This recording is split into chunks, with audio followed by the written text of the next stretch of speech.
Darrick Lang tiró del remo y recorrió con la mirada los acantilados cubiertos de velo nocturno que jalonaban el río Dair, esperando permanecer fuera de la vista de los piratas a quienes perseguían.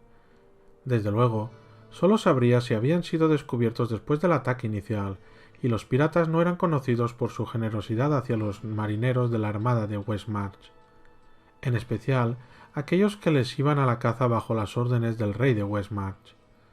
La posibilidad de ser capturado no era un pensamiento agradable. El bote se impulsaba a golpe de remo contra la dócil corriente, pero la proa cortaba el río tan limpiamente que el agua no chapoteaba en el casco. Los centinelas apostados en los riscos circundantes darían la alarma si el bote era visto u oído, lo que sería un completo infierno por el que pagar. Si tal cosa ocurría, Darrick estaba seguro de que ninguno de ellos volvería a la Estrella Solitaria, que les esperaba en el Golfo de Westmarch. El capitán Tolliver, dueño del velero, era uno de los comandantes navales más responsables de todo Westmarch, y no tendría ningún problema en partir si Darrick y su grupo no volvían antes del alba. Doblando la espalda e inclinándose hacia adelante, Darrick sacó el remo del agua y habló en voz baja. «Calma, chicos. Tranquilidad, y saldremos de esta. Entraremos y nos iremos antes de que esos malditos piratas sepan que lo hemos hecho. Si tenemos suerte», susurró Matt Hurring junto a Darrick. «Confiemos en ella», replicó Darrick. «Nunca he tenido nada en su contra, y parece que tú siempre tienes mucha en su reserva». «Tú nunca has sido de los que confían en ella», dijo Matt. «Nunca», asintió Darrick, sintiéndose un poco engreído a pesar del peligro al que se enfrentaban. «Pero no me olvido de los amigos que sí la tienen». «¿Es por eso que me has traído contigo en esta pequeña aventura tuya?» «Sí», replicó Darrick, «y según mis cálculos te salvé la vida la última vez». «Supongo que me debes una». Matt mostró una sonrisa abierta en la oscuridad, y el blanco de sus dientes atravesó su oscurecido rostro. Al igual que Darrick, llevaba negro de humo para ocultar sus facciones y hacerse parte de la noche. Pero mientras que Darrick era pelirrojo y tenía la piel bronceada, Matt era moreno y de piel clara. «Oh, pero esta noche te sientes en forma y listo para ignorar la suerte, ¿verdad, amigo mío?», preguntó Matt. «La niebla se mantiene». Darrick señaló con la cabeza las ondulantes jirones de plata gris que permanecían sobre el río. El viento y el agua trabajaban juntos esa noche, y la niebla descendía hacia el mar. Con tal calima, la distancia parecía incluso mayor. «Quizá podamos confiar más en el clima que en tu suerte. Y si seguís dándole la picota como lo estáis haciendo», dijo el viejo Maldrin refunfuñando con su voz ronca, «a lo mejor los guardias que no estén durmiendo allá arriba os oyen y preparan algunas de las emboscadas que ya tienen listas. Ya sabéis que la gente es más vulnerable sobre el agua que sobre tierra». «Sí», asintió Darrick, «y también sé que el sonido no llegará hasta los acantilados desde aquí. Están a unos buenos 12 metros por encima de nosotros». «Estúpido extranjero de Hillsford», gruñó Maldrin. «Aún eres un imberbe y demasiado ingenuo para hacerte cargo de esta clase de trabajo. Si me lo preguntáis, el viejo capitán Tolliver no anda bien de la chaveta estos días». «Pues ahí lo tienes, ayudante de cubierta, Maldrin», dijo Darrick. «Nadie te ha hecho ninguna maldita pregunta». Dos de los otros hombres a bordo de la barcaza se rieron a expensas del viejo segundo oficial. Aunque Maldrin tenía reputación de ser un marinero y un guerrero feroz, los más jóvenes de la tripulación le consideraban algo así como una madre protectora y aprensiva. El segundo oficial era un hombre bajo, pero con unos hombros de la longitud del mango de un hacha. Mantenía corta su cerrada barba vetada de gris. Una calva en forma de herradura le dejaba pulida la cabeza por encima, pero rebosante por los lados y por detrás de un cabello que llevaba recogido con una coleta. La humedad del río y de la niebla resplandecía en sus calzones marineros y empapaba la oscura camisa. Darrick y los otros hombres del bote iban vestidos de forma similar. Todos ellos habían envuelto sus hojas con remiendos de lonas para velas con el fin de mantenerlas a salvo de la luz de la luna y del agua. El río Dair era de agua dulce, sin la corrosiva sal del Golfo de Westmarch, pero las costumbres de la Armada Real del Rey eran difíciles de abandonar. «Insolente cachorro», murmuró Maldrin. «Ah, Y me adoras por ello incluso aunque me desprecies, Maldrin, dijo Darrick. Si crees que ahora estás en miserable compañía, piensa tan solo en cómo te sentirías si te hubiera dejado a bordo de la Estrella Solitaria. Te lo digo, hombre. No te veo pasando la noche despierto y escurriendo a mano. De verdad que no. Y este es el agradecimiento que obtengo por librarte de eso. Esto no va a ser tan sencillo como parece que quieres creer, dijo Maldrin. ¿Y de qué hay que preocuparse, Maldrin? ¿De unos cuantos piratas? Darrick sacó su remo del agua, vigilando que la tripulación del bote seguía moviéndose al unísono, y después lo hundió de nuevo y continuó remando. El bote surcaba las aguas del río a buen ritmo. Habían avistado la pequeña hoguera del primer centinela 400 metros atrás. El puerto que estaba buscando no estaba mucho más lejos. No son piratas cualesquiera, replicó Maldrin. No, dijo Darrick. Tengo que darte la razón. Estos piratas son los que el capitán Tolifer nos ha enviado a capturar por cierto apuro. Con órdenes como las que tenemos, no voy a dejar que pienses que vamos detrás de piratas cualesquiera. Ni yo, añadió Matt. Está probado que me pongo quisquilloso cuando se trata de luchar contra gente como los piratas. Unos cuantos de los demás asintieron, y compartieron una leve sonrisa. Darrick se dio cuenta que nadie mencionó nada del chico al que los piratas habían secuestrado. Como el cuerpo del muchacho no había sido recuperado en el lugar del ataque, todos creían que era retenido por un rescate. A pesar de la necesidad de desfogarse antes de su allanamiento en la fortaleza de los piratas, pensar en el chico le quitaba a uno las ganas. Maldrin tan solo movió la cabeza y desvió su atención hacia su propio remo. «Oh, eres como un grano en el culo, Darrick Lang. Lo juro por la luz y por todo lo sagrado. Pero si hay un hombre a bordo del barco del capitán Tolifer capaz de llevar a cabo todo esto, supongo que eres tú». «Me quitaría el sombrero ante ti, Maldrin», dijo Darrick conmovido. «Si es que llevara uno puesto, claro». «Tan solo conserva puesta la cabeza en la que lo llevaríais», gruñó Maldrin. «Por supuesto», dijo Darrick. «Lo intentaré». Afirmó sus manos sobre el remo. «Remad, pues, muchachos, mientras el río esté en calma y la niebla nos acompañe». Mientras contemplaba las montañas, sabía que alguna parte salvaje de él pensaba en el placer de la batalla que se aproximaba. Los piratas no devolverían gratis al chiquillo, y el capitán Tolifer, de parte del rey de Westmarch, también demandaba un precio de sangre. «Mierda de niebla», dijo Raiten, y después juró con sentida emoción. La vehemencia del capitán de los piratas sacó a Buyar Cholik de su ensueño. El anciano sacerdote parpadeó para espantar la fatiga que le tenía a merced, y echó un vistazo al robusto hombre que se erguía iluminado por la luz de la antorcha que venía de las habitaciones del interior del edificio. «¿Qué sucede, capitán Raiten?» Raiten se elevaba como una montaña sobre el balcón de piedra del edificio que dominaba el alabastro y las columnas de las ruinas de la pequeña ciudad portuaria donde llevaban meses acampados. Se tiró de la perilla que cubría su monumental barbilla y se tocó con aire ausente la cruel cicatriz de la comisura derecha de la boca que le daba un aspecto temible. La niebla. Es imposible ver el condenado río.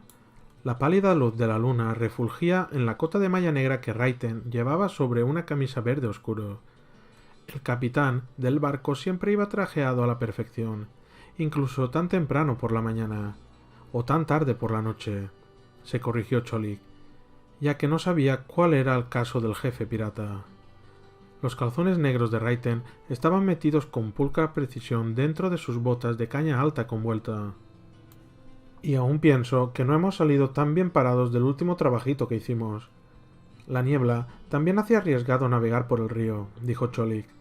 «A lo mejor para ti, pero para un hombre acostumbrado a las artimañas y trucos del mar», replicó Raiten, «ese río de ahí abajo supondría un suave paseo en barca». Se tiró de la barba mientras miraba de nuevo al mar, y después asintió. «Si fuera yo, atacaría esta noche». «Eres un hombre supersticioso», dijo Cholik, y no pudo evitar añadir algo de desdén en sus palabras. Se envolvió con los brazos. A diferencia de Raiten, Cholik era delgado hasta el punto de la demacración. El inesperado escalofrío nocturno que predecía el comienzo de los meses de invierno le había cogido desprevenido y poco preparado. Tampoco tenía ya la joven edad del capitán que a éste bastaba. El viento Ahora se daba cuenta. Le traspasaba la túnica negra y escarlata. Raiten se volvió para mirar a Cholik con agria expresión, como si estuviera preparado para tomar la ofensiva. No te molestes en discutir, le ordenó Cholik. Te veo venir. No estoy en tu contra, créeme, pero prefiero creer en cosas que me ofrezcan mayor solaz que la superstición. La cara de Raiten adquirió un gesto ceñudo. Sus propios disgustos y desconfianzas con respecto a lo que los acólitos de Cholik hacían en las religiones de la parte inferior de la ciudad que habían encontrado enterrada bajo la ciudad portuaria eran de sobra conocidos. El lugar estaba bastante al norte de Westmarch, bien fuera del alcance del rey. Desolado como era, Cholik había pensado que el capitán pirata estaría complacido por el sitio. Mas el sacerdote había olvidado las civilizadas amenidades que los piratas tenían a su disposición en los diferentes puertos en los que no sabían quiénes eran, o en los cuales no importaba, ya que gastaban su oro y su plata tan velozmente como nadie. Sin embargo, el alcoholismo y el libertinaje a lo que los piratas estaban acostumbrados eran del todo imposibles donde ahora estaban acampados. Ninguno de nuestros guardias ha dado la alarma, continuó Cholik, y supongo que todos lo han comprobado. Lo habrán comprobado, consintió Raiten, pero estoy seguro de que avisté las velas de otro barco siguiendo nuestro viento de cola cuando remontábamos el río esta tarde. Deberías haberlo investigado más. Lo hice, dijo Raiten, arrugando el ceño. Lo hice y no encontré nada. Eso es, ¿lo ves? No hay nada de qué preocuparse. Raiten le dedicó una mirada astuta a Cholik. Preocuparme por las cosas es en parte por lo que me pagas tanto oro. No obstante, preocuparte de mí no. A pesar de su lúgubre humor, una leve sonrisa torció los labios de Raiten. Para ser un sacerdote de la iglesia de Zakarum, la cual profesa el camino de la amabilidad, tienes una forma muy poco amable de expresar tus palabras, solo cuando el efecto merece la pena. Cruzando los brazos sobre su monumental pecho, Raiten se apoyó de espaldas sobre el balcón y rió entre dientes. Me intrigas, Cholik. Según nos íbamos conociendo durante todos estos meses y me contabas lo que querías hacer, pensaba que eras un demente. Una leyenda sobre una ciudad enterrada debajo de otra no es una locura, dijo Cholik. Sin embargo, las cosas que había tenido que realizar para asegurar los sagrados y casi olvidados textos de Dumal Lunas, un hechicero, Vidgerey, que había presenciado la muerte de Here Harash miles de años atrás, casi le había conducido a ella. Hace miles de años, Here Harash había sido un joven acólito Vidgerey que había descubierto el poder de gobernar los espíritus de la muerte. El muchacho había afirmado que la visión le había sido otorgada por medio de un sueño. No había ninguna duda acerca de las nuevas habilidades de las cuales Here Harash había hecho acopio, y su poder se convirtió en leyenda. El chico perfeccionó el proceso por el cual los hechiceros drenaban la energía de los muertos, haciendo de todo aquel que lo usara más poderoso que nada hubiera existido con anterioridad. Como resultado de sus nuevos conocimientos, el Vidgerey, uno de los 3 clanes principales del mundo hace miles de años, empezó a conocerse como el clan de los espíritus. Dumal Lunas había sido un historiador y uno de los hombres que habían sobrevivido al último intento de Here Harash de gobernar por completo el mundo de los espíritus. Al tiempo que el joven lograba el estado de trance necesario para transferir la energía de los hechizos que manejaba, un espíritu tomó el control de su cuerpo y empezó a enloquecer, asesinando a todos. Más tarde, el Vidgerey descubrió que los espíritus que habían invocado y desatado al mundo de forma estúpida eran demonios de los ardientes infiernos. Como cronista de los tiempos y los augurios de los Vidgerey, Dumal Lunas había sido tenido en consideración durante mucho tiempo, pero sus textos habían conducido a Cholik detrás de un macabro y retorcido rastro que había finalizado en la desolación de la ciudad olvidada junto al río Dair. No, dijo Raiten. Leyendas como esas hay en todas partes. Incluso he seguido alguna de ellas yo mismo, pero nunca he visto que ninguna se hiciera realidad. Pues entonces me sorprende que vinieras después de todo, dijo Cholik. Esta era una conversación que habían estado evitando durante meses, y se asombró al ver cómo surgía ahora, pero solo en cierto sentido. Por las señales que habían estado encontrando la última semana, mientras Raiten se encontraba fuera saqueando y robando, o lo que fuera que hacían los piratas de Raiten mientras salían, Cholik había sabido que estaban cerca de descubrir el más importante secreto de la ciudad muerta. Fue por tu oro, admitió Raiten. Eso fue lo que resolvió el dilema. Ahora, desde que he vuelto, he visto los progresos que tu gente está haciendo. Una amarga dulzura inundó a Cholik. Aunque estaba complacido de ser vindicado a los ojos del capitán pirata, el sacerdote sabía que Raiten ya había empezado a pensar la posibilidad de un tesoro. Quizá, en su ignorante celo, él o sus hombres podrían incluso dañar lo que Cholik y sus acólitos habían venido a conseguir. ¿Cuándo crees que encontraréis lo que habéis venido a buscar? Pronto, replicó Cholik. El enorme pirata se encogió de hombros.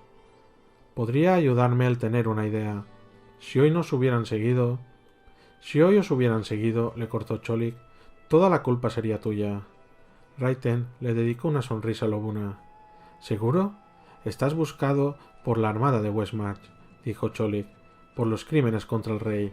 Serás colgado si te encuentran, balanceándote de la horca en la plaza del rombo. ¿Como un vulgar ladrón?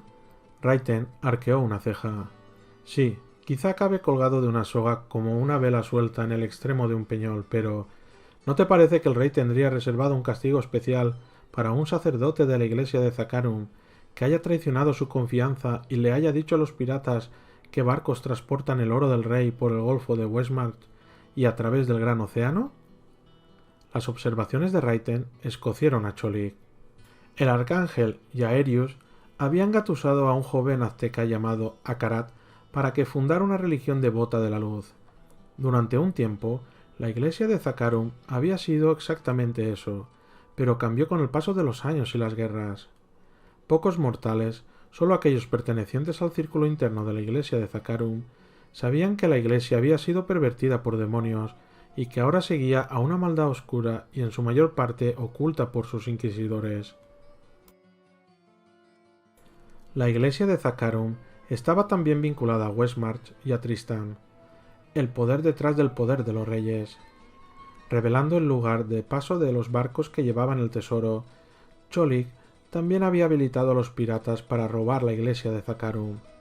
Los sacerdotes de la iglesia eran más vengativos incluso que el rey. Dando la espalda al hombretón, Cholik se paseó por el balcón en un esfuerzo por protegerse contra el escalofrío de la noche. Sabía que llegaríamos a esto en algún momento, se dijo. Era de suponer. Dejó escapar una larga y deliberada bocanada de aire, para que Raiten creyera por un instante que le había ganado. A lo largo de sus años como sacerdote, había descubierto que los hombres suelen cometer errores aún más flagrantes cuando se ponían por las nubes su inteligencia o su poder. Cholik sabía lo que era el verdadero poder. Esa era la razón por la que había venido a Puerto Tauruk, a encontrar la largo tiempo enterrada Ransim, la cual había perecido durante la guerra del pecado, batalla esta que había durado siglos cuando el caos peleaba callada pero violentamente contra la luz. Esa guerra había tenido lugar hace tiempo en el este, antes de que Westmarch se hubiera vuelto civilizada o poderosa. Muchas ciudades y poblaciones habían quedado enterradas en esa época. No obstante, la mayoría de ellas había sido despojada de sus objetos de valor. Pero Ransim había estado a resguardo del grueso de la guerra del pecado. Aunque el populacho no conocía nada de la guerra, excepto que se libraron batallas, más no que los demonios y la luz estaban en liza, no habían sabido nada de Ransim. La ciudad portuaria había sido un enigma, algo que podría no haber existido. Sin embargo, algunos de los magos del este habían escogido ese lugar para trabajar y esconderse, y dejaron secretos atrás.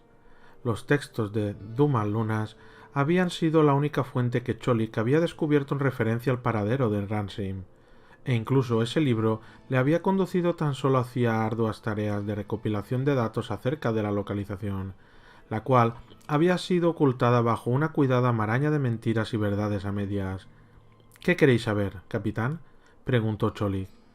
Lo que estáis buscando aquí, replicó Raiten sin dudar. ¿Queréis decir si se trata de oro y joyas?, inquirió Cholik. Los tesoros, contestó Raiten. Son la clase de cosas en las que pienso y que espero la mayor parte del tiempo. Sorprendido de lo estrecho de miras que era aquel hombre, Cholik meneó la cabeza. La riqueza era poca cosa en la que depositar la esperanza, pero el poder era la verdadera recompensa que codiciaba el sacerdote. ¿Qué? Discutió Raiten. ¿Eres demasiado bueno para desear oro y joyas? Para ser un hombre que delata los cofres del rey, tienes algunas ideas extrañas. El poder material es cosa muy transitoria, dijo Cholik. Tiene una medida finita. A menudo se acaba antes de que te percates. Aún guardo un as en la manga para las vacas flacas. Cholik contempló la bóveda celeste cubierta de estrellas. La humanidad es una molestia fútil para los cielos, capitán Raiten. Una embarcación imperfecta construida imperfectamente. Jugamos a ser omnipotentes, sabiendo que el potencial que quizá resida en nuestro interior siempre nos será negado. No hablamos de que estés buscando oro y joyas, ¿verdad? Raiten casi sonaba traicionado. Puede que haya algo de eso, dijo Cholik, pero no es lo que me ha traído hasta aquí. Se volvió y contempló al capitán pirata.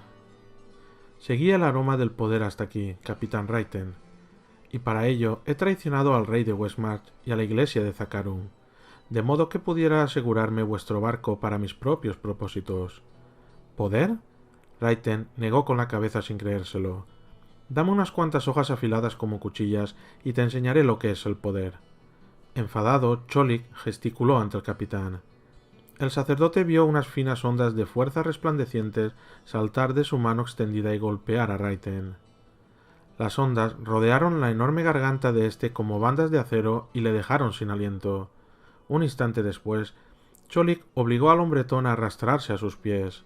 Ningún sacerdote podía blandir tal poder, y ya era hora de dejar que el capitán pirata supiera que él no era un presbítero. Ya no, nunca más. ¡Tierra! Graznó uno de los tripulantes del bote desde la proa. Mantuvo baja la voz de modo que no llegara lejos. «Remos fuera, chicos», ordenó Darrick, sacando el suyo de las aguas del río. Se levantó y miró fijamente la extensión de la montaña que había frente a él, con el pulso rápido, retumbándole en las sienes. Los remos se elevaron al tiempo, y los marineros los colocaron en el centro del bote. «Popa», llamó Darrick, mientras miraba con atención los fulgentes círculos de luz que provenían de las lámparas de fuego un poco más adelante. «Señor», respondió Falan desde la popa del bote. Ahora que los remos no bogaban, el bote ya no atravesaba cortando el río. En lugar de eso, parecía subir y bajar con áspera torpeza sobre la corriente. «Llévanos a la orilla», ordenó Darrick, «y echemos un vistazo a con lo que sea que esos condenados piratas han tomado el oro del rey. Atraquemos en un lugar cómodo, si puede ser». «Sí, señor». Falan empleó el timón y movió el bote hasta ponerlo en ángulo con la ribera izquierda. La corriente empujó a la embarcación de vuelta a las aguas, pero Darrick sabía que solo perderían unos pocos metros. Lo que más importaba era encontrar un lugar seguro en el que atracar para poder completar la misión que el capitán Tolifer les había asignado. «Aquí», exclamó Maldrin, apuntando hacia la orilla izquierda. A pesar de su edad, el anciano segundo oficial tenía los mejores ojos a bordo de la Estrella Solitaria. También era el que mejor veía de noche. Darrick observó con atención a través de la niebla y divisó la rocosa orilla. Parecía como arrancada por un mordisco. Solo una rechoncha plancha de piedra que asomaba de los acantilados que habían sido hendidos sobre las montañas del Pico del Halcón como por un hacha gigantesca.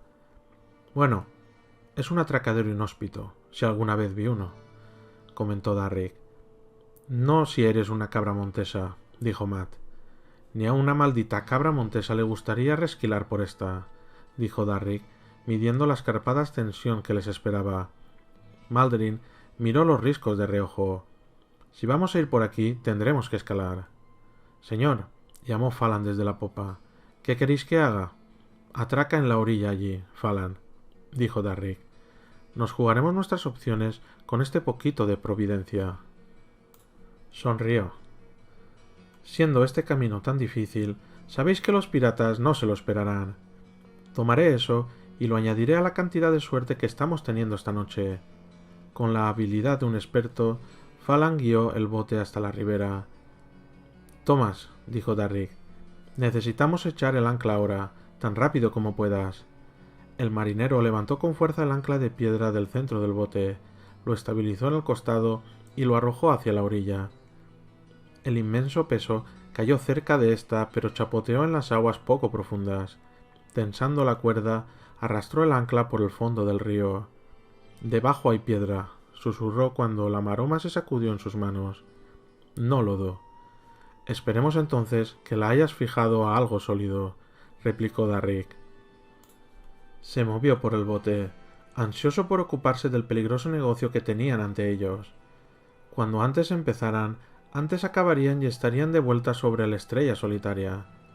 Estamos fuera del alcance de la orilla, comentó Maldrin cuando fueron arrastrados por la corriente unos pocos metros río abajo. Podríamos empezar la noche con un bonito baño, replicó Matt. Un hombre encontraría su muerte por congelación en ese río, refunfuñó Maldrin. Quizá los piratas lo hagan por ti antes de que acabes enfermo de chochez, dijo Matt. Estoy seguro de que no van a renunciar a su premio cuando llamemos a su puerta. Darrick sintió un retortijón de acritud en el estómago. El premio que los piratas retenían era la mayor razón por la cual el capitán Tolifer había enviado a Darrick y a los demás marineros río arriba, en lugar de remontarlo con el Estrella Solitaria. Como regla general, los piratas que habían estado apresando los barcos del rey fuera de Westmarch no habían dejado a nadie con vida. Esta vez habían dejado a un mercader de sedas de Ludgolain aferrado a un mástil roto lo bastante grande para servir de balsa. Le instruyeron para que le dijera al rey que uno de los sobrinos reales había sido hecho prisionero. Darrick sabía que lo siguiente sería con toda seguridad una demanda de rescate. Sería el primer contacto que los piratas habrían iniciado con Westmarch. Después de todos aquellos meses de exitosos abordajes a los mercaderes del rey, nadie sabía aún cómo obtenían información acerca del transporte del oro.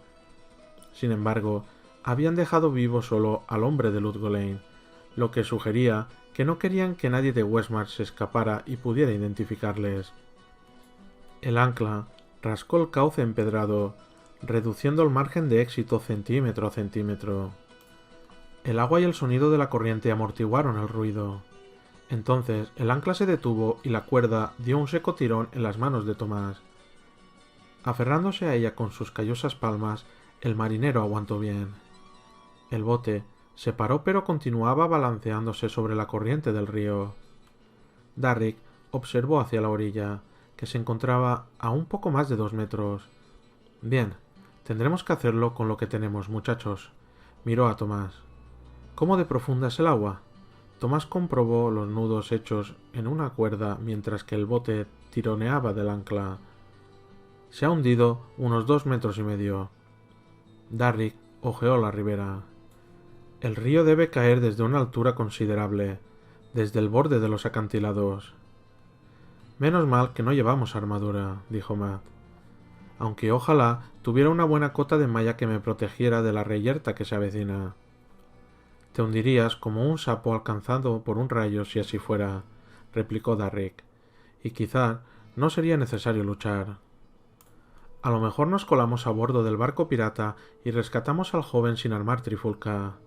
Ya, murmuró Maldrin, y si así lo hicieras, sería una de las pocas veces que te habría visto conseguirlo.